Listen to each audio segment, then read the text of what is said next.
One day cricket থেকে কবে অবসর নেবেন কোহলি? জবাব দিলেন বিরাট নিজেই। আসুন পুরোটা জেনে নিই। গত বছর টি-20 বিশ্বকাপ জিতে দেশের হয়ে ছোট ফরম্যাট থেকে অবসর নিয়েছেন কোহলি। এবছর জিতেছেন champion trophy.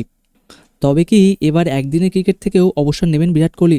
Bharat champions trophy জেতার পর সেই প্রশ্নই ঘুরছে ক্রিকেট প্রেমীদের মনে। নিজের অবসর নিয়ে মুখ খুললেন কোহলি। জানিয়ে দিলেন সাদা বলের ক্রিকেটে ভারতীয় জার্সিতে তার পরবর্তী লক্ষ্য কী। আইপিএলের মাঝেই একটি অনুষ্ঠানে গিয়েছিলেন কোহলি। সেখানেই তাকে প্রশ্ন করা হয় তার পরবর্তী পদক্ষেপ কী হতে চলেছে। জবাবে কোহলি বলেন, পরের ওডিআই বিশ্বকাপ জেতার চেষ্টা করব, সেটাই আমার পরবর্তী বড় পদক্ষেপ। কোহলির এই কথা শুনে সেখানে উপস্থিত দর্শকেরা হাততালি দিয়ে ওঠেন। 2011 সালের পর আর ওডিআই বিশ্বকাপ জেতেনি ভারত। মাঝে 2015 ও 2019 সালে সেমিফাইনালে গিয়ে হারতে হয়েছিল। 2023 সালে দেশের মাটিতে বিশ্বকাপ জেতার বড় সুযোগ ছিল ভারতের। টানা 10টি ম্যাচ জিতে ফাইনালে উঠে অস্ট্রেলিয়ার কাছে হারতে হয়েছিল কোহলিদের।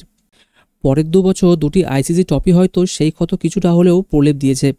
2011 সালে মহেন্দ্র সিং ধোনির নেতৃত্বে যে দল বিশ্বকাপ জিতেছিল সেই দলের একমাত্র কোহলিই এখনও ওয়ানডে ক্রিকেট খেলছেন।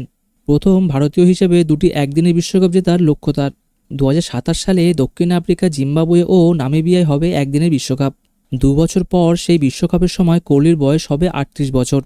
তবে তার যা ফিটনেস, তাতে খেলতে বিশেষ সমস্যা হবে না। সেই লক্ষ্যেই এখন নিজেকে তৈরি করছেন কোহলি।